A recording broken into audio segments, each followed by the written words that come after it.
Êtes-vous acteur ou spectateur de votre vie? Prenez un instant, ne répondez pas tout de suite.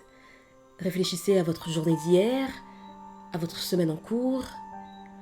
Avez-vous subi chaque minute, chaque interaction, chaque obligation en mode automatique, sans remettre quoi que ce soit en question? Ou avez-vous agi, choisi, ajusté, décidé même de petits détails, consciemment? Être acteur de sa vie, ce n'est pas nécessairement rester assis sur un canapé toute la journée.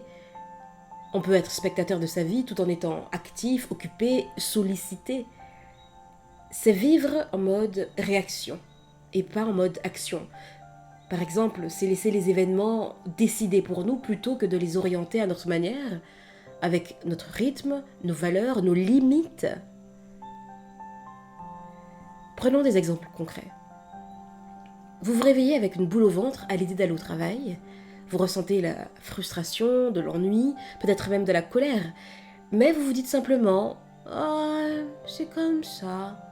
Je n'ai pas le choix. » Et chaque matin, vous remettez votre cœur entre les mains d'une situation qui vous abîme chaque fois un peu plus. Vous attendez que quelque chose change, que quelqu'un remarque, qu'une opportunité se présente. Mais pendant ce temps, vous êtes là en arrière-plan, spectateur d'un film dont vous êtes censé être le héros. Autre exemple, une relation amoureuse ou amicale. Vous sentez que quelque chose ne convient pas, une tension, une parole blessante répétée, une promesse jamais tenue, mais vous restez, par peur d'être seul, par peur du regard des autres, des qu'en dira-t-on, par espoir peut-être que l'autre change. Vous vous dites « Oh, il finira bien par comprendre, ça va s'arranger. » Et vous attendez parfois des mois, parfois des années, mais à force de faire le dos rond, vous finissez par vous oublier vous-même. Il y a, selon moi, deux postures fondamentales dans la vie, deux grandes directions à prendre. Accepter les choses telles qu'elles sont, sans chercher à en modifier quoi que ce soit, ou accepter la responsabilité d'agir pour les changer, les améliorer ou au minimum en diminuer l'impact sur notre bien-être.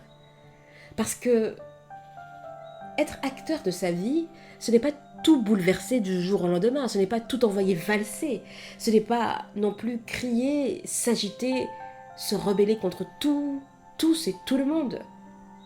C'est retrouver une posture active. Être acteur, c'est se poser la question, ok, qu'est-ce que je veux maintenant? Prendre des décisions, même imparfaites, accepter que certaines étapes fassent peur, comprendre que changer demande du courage, énormément de courage, et parfois des compromis. Et puis, soyons clairs, changer, c'est épuisant, c'est vrai. Ça demande de la volonté, une certaine rigueur et parfois des renoncements. Mais rester figé dans un quotidien qui ne vous convient plus, c'est aussi épuisant. C'est un épuisement plus insidieux, plus silencieux, un glissement lent mais certain vers l'amertume, l'aigreur. Alors oui, être acteur de sa vie, c'est faire face à l'inconnu, mais c'est aussi prendre les commandes, reprendre les commandes. C'est aussi reprendre le volant après avoir été passager d'un véhicule qui vous emmène dans une direction que vous ne voulez pas, ou que vous ne connaissez même pas d'ailleurs.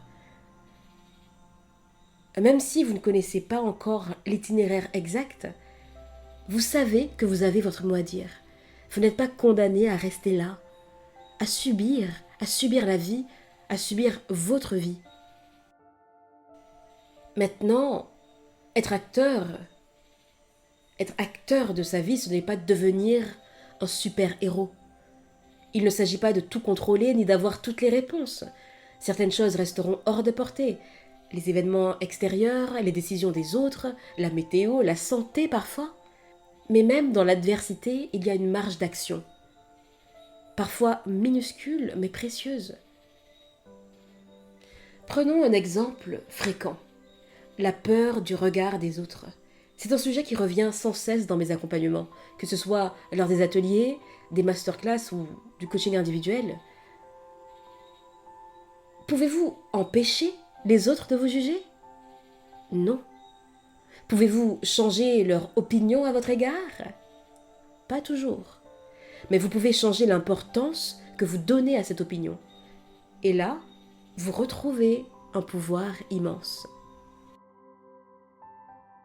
Être acteur de sa vie, c'est savoir dire non. Non à ce qui vous nuit, non à ce qui vous éloigne de vous-même, non, même si ça déplaît, parce que plus vous dites non aux autres, plus vous vous dites oui à vous-même. Alors, je vous pose cette question à nouveau.